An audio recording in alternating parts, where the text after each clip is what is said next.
नमस्कार, news one Hindustan देख रहे हैं आप। मैं हूं आपके साथ अक्षता रावत। चले रुक करते हैं खबरों की तरफ।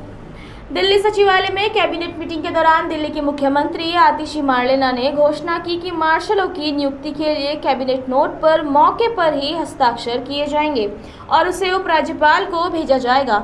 हालांकि भाजपा विधायकों ने एलजी के पास जाने से इनकार कर दिया और मीटिंग से बाहर निकलने का प्रयास किया, लेकिन मार्शलों ने हस्तक्षेप कर उन्हें बाहर निकलने से रोक दिया। वैसे तो एलजी साहब के पास पूरा अधिकार है सर्विसेज का, ट्रांसफर पोस्टिंग का, बस मार्शल को पक्का करने का, लेकिन भारतीय जनता पार्टी ने ये इंसिस्ट किया, रविंदर गुप्ता जी ने ये इंसिस्ट किया कि प्रस्ताव पहले कैबिनेट में आना होगा। तो इसलिए आज हमने कैबिनेट की इमरजेंसी बैठक दिल्ली सचिवालय में बुलाई और हाथों हाथ हमने असेंबली की रेजोल्यूशन को पास किया और अब उस रेजोल्यूशन को हमने एलजी साहब को भेज दिया है, कैबिनेट के फैसले को एलजी साहब को भेज दिया है। तो हम ये उम्मीद करते हैं कि एलजी साहब उसे पास करेंगे और बस मार्शल को पक्का करेंगे। Bureau report, news one Hindustan, Delhi. Ayodhya शहर के कोहिनूर पैलेस के सभागार में दुर्गा पूजा को लेकर बैठक संपन्न हुई। इस बैठक में जिला प्रशासन, पुलिस प्रशासन और दुर्गा पूजा समन्वय समिति के पदाधिकारी मौजूद रहे। बैठक के बाद सुरक्षा व्यवस्था को लेकर एसपी सिटी मधुबन सिंह ने कहा कि दुर्गा पूजा व रामलीला को लेकर सुरक्षा व्यवस्था चाक चौबंद रहेगी और 120 स्थानों पर दुर्गा प्रतिमाएं स्थापित होंगी। पूरे सिटी सर्किल में करीबन 420 स्थान पर पंडाल में दुर्गा की प्रतिमा स्थापित होंगी। यहाँ पे इस कोहिनूर पैलेस के सभागार में दुर्गा पूजा और रामलीला समन्वय समिति की पुलिस और प्रशासन के अधिकारियों के साथ ये बैठक थी। आप अवगत हैं कि नवरात्र, शारदीय नवरात्र का प्रारंभ हो चुका है और अयोध्या धाम में विभिन्न स्थानों पर दुर्गा माता के पंडाल और मूर्तियां स्थापना की जाती है। इसके साथ ही साथ रामलीला, लगभग 8 जगह शहर क्षेत्र में रामलीला का मंचन होता है और उसके बाद इन मूर्तियों को विसर्जन के लिए निर्मली कुंड पे ले जाया जाता है। इसी के परिप्रेक्ष्य में ये समन्वय मीटिंग थी। कार्यक्रम में क्या क्या व्यवस्थाएं हम लोगों को करनी है, सुरक्षा व्यवस्था, शांति व्यवस्था, कानून व्यवस्था बनाए रखने के लिए और ये कार्यक्रम अच्छे से संपन्न हो, इसके लिए ये समन्वय बैठक थी, जिनमें जो समिति के सदस्य, पदाधिकारी, उनके द्वारा जो समस्याएं बताई गई और पुलिस और प्रशासन के द्वारा उनका समाधान किया जा रहा है। अयोध्या से मयंक श्रीवास्तव की रिपोर्ट। रामनगर में पुलिस ने 2 अलग अलग चोरी की घटनाओं का खुलासा करते हुए जहां एक और 2 चोरों को गिरफ्तार किया, तो वहीं गिरफ्तार किए गए चोरों के कब्जे से चोरी की गई ई-रिक्शा व अन्य सामान भी बरामद किया है। पुलिस ने दोनों घटनाओं में गिरफ्तार किए गए चोरों के खिलाफ मुकदमा दर्ज कर उन्हें कोर्ट में पेश करने की कार्रवाई की। घटना के संबंध में जानकारी देते हुए कोतवाल के वरिष्ठ उप निरीक्षक मोहम्मद यूनुस ने बताया कि बीती सितंबर को आरटीओ कार्यालय के समीप से ब्लॉक रोड खताड़ी निवासी शाहरुख ने अपनी ई-रिक्शा खड़ी की थी। जब कुछ देर बाद वो वापस आया तो मौके से उसकी ई-रिक्शा लापता थी। उसने तुरंत घटना की जानकारी पुलिस को दी। पुलिस ने काफ़ी खोजबीन की, लेकिन ई-रिक्शा कोई पता नहीं चल सका। उन्होंने बताया कि इस मामले में ग्राम उदयपुरी चोपड़ा निवासी इमरान को चोरपानी तिहाई के समीप से चोरी की गई ई-रिक्शा के साथ गिरफ्तार किया गया है। ये 17 सितंबर को लगभग शाहरुख ने एक सूचना दी थी कि उसका ई-रिक्शा चोरी हुआ है। उसमें कार्रवाई करते हुए हमारे द्वारा उसमें जो रिक्शा चोरी में वाहन चोर है इमरान, उसको गिरफ्तार किया है। उसके कब्जे से हमने ई-रिक्शा बरामद किया है। और कल रात ब्लॉक रोड निवासी असलम ने सूचना दी है कि उसका जो घर था, उसके घर से बिजली का सामान और काफ़ी सारा तांबे का सामान जो है किसी चोर ने चोरी कर लिया था, तो जिसको हमने आज सुबह गिरफ्तार करते हुए उससे वो बरामदगी दिखाई है। दोनों अभियुक्तों को जेल भेज दिया गया है। Bureau report, news one Hindustan, Ramnagar. Champawat जिले के प्रमुख पर्यटन का केंद्र लोहाघाट की प्रसिद्ध कोली झील को शनिवार से एक बार फिर पर्यटकों के लिए खोल दिया गया है, जिस कारण एक बार फिर से झील में पर्यटकों की आमद होने लगी है। सिंचाई विभाग के द्वारा मानसून काल को देखते हुए सुरक्षा के दृष्टिगत झील को 2 महीने के लिए बंद किया गया था, जिसे आज फिर से पर्यटकों के लिए एक बार फिर खोल दिया गया है। वहीं झील खुलने से नौका संचालकों के चेहरे की रौनक लौटी है। नौका संचालकों ने बताया कि सिंचाई विभाग के द्वारा झील को एक बार फिर से खोल दिया गया है, जिस कारण पिछले 2 महीने से उनका बंद पड़ा रोजगार एक बार फिर से शुरू हो गया है। उन्होंने बताया पहले दिन पर्यटक कम संख्या में पहुंचे थे, लेकिन अब झील खुलने की जानकारी होने के बाद बड़ी संख्या में पर्यटक नौकायान के लिए झील पर पहुंचेंगे।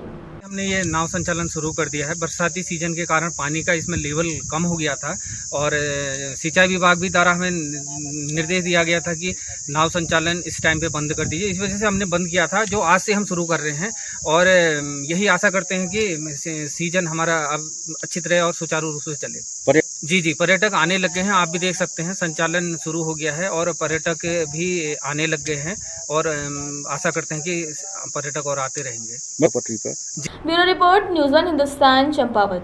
हरिद्वार में भीम आर्मी चीफ चंद्रशेखर आजाद और खानपुर विधायक उमेश कुमार के नेतृत्व में एसएसपी कार्यालय पर विशाल धरना प्रदर्शन किया गया। हजारों की संख्या में जुटे समर्थकों ने एसएसपी कार्यालय का घेराव करते हुए अपनी मांगे रखी। प्रदर्शनकारियों की प्रमुख मांगे शांतर शाह की दलित किशोरी की हत्या के आरोपी भाजपा नेता आदित्यराज सैनी की गिरफ्तारी है और वसीम उर्फ मोनू की मौत के मामले में पुलिस पर लगे हत्या के आरोपों की निष्पक्ष जांच को लेकर है।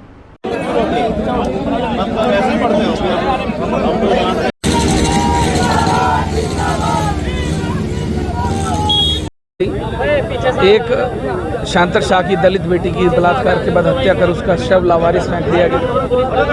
एक वसीम की मौत हुई सोलपुर गाढ़ा के। शांतर शाह में अभी भी अपराधी जो हैं वो फरार चल रहे हैं, बड़े अपराधियों पर कार्रवाई नहीं हो रही। वसीम के मामले में अभी तक कोई एफआईआर दर्ज नहीं हुई। भाई चंद्रशेखर जी ने ये तय किया था कि 5 तारीख को एक बड़ा आंदोलन किया जाएगा न्याय दिलाने के लिए। आज उसी दिशा के में चलते हुए आज हम लोग यहाँ सभी इकट्ठा हुए हैं। आज़ाद समाज पार्टी के प्रदेश अध्यक्ष महक सिंह जी भी हैं, उनके द्वारा यहाँ उपस्थित होकर लोगों को इकट्ठा किया गया। सब लोगों ने काम किया और मुझे उम्मीद है कि आने वाले समय में किसी की दलित की बेटी की हत्या करके उसे सड़क पर ना फेंका जाए, किसी वसीम की दर्दनाक मौत ना हो। इसके चलते हम यहाँ पर प्रशासन को आगाह करने के लिए आए और जब तक बैठे हैं, जब तक कोई ऐसी मजबूत ठोस कार्रवाई नहीं होती जिससे कि पीड़ित परिवार को न्याय मिलने की राह खुले, कोई वसीम दोबारा नसीम और तस्लीम को वसीम ना बनाया जाए और किसी दलित की बेटी को बलात्कार के बाद हत्या करके सड़क पर ना फेंका जाए।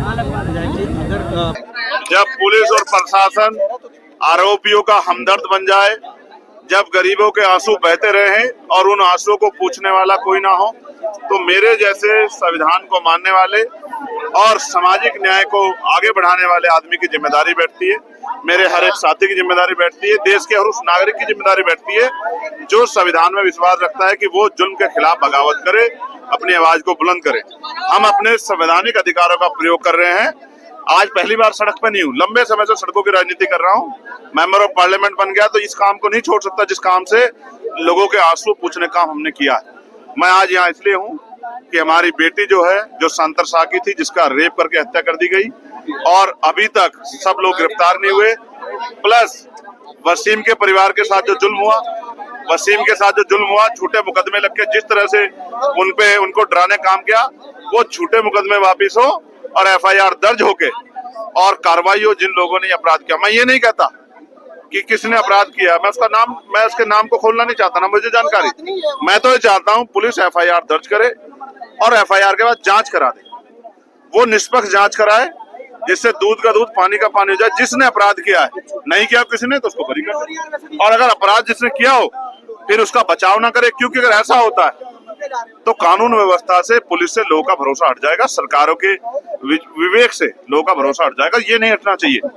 तो हरिद्वार से अगर जुल्म होगा, हरिद्वार हमारी पवित्र धरती है, इस जुल्म को हम लोग स्वीकार नहीं करेंगे। मेरा घर है, मेरा जिला है, मेरे पिताजी, मेरे दादाजी सब लोग यहीं पैदा हुए।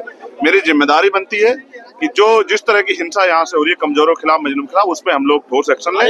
मैं आपको विश्वास दिला, पार्लियामेंट में भी ये विषय उठेगा और असेंबली में मेरे भाई उमेश कुमार जी, जो यहाँ के लोकप्रिय विधायक है, वो इस मामले को असेंबली में जोर से उठाएंगे और हम दोनों भाई और हमारे नेता महक सिंह जी और हमारा संगठन पूरा एडी चोटी का जोर लगा देगा। किसान यूनियन के साथ ही हमारे साथ है कि इन परिवारों को न्याय मिले और ये हिंसा जो है आगे किसी वसीम, नसीम, समीम के साथ ना हो, किसी और बेटी के साथ ऐसा जुल्म ना हो।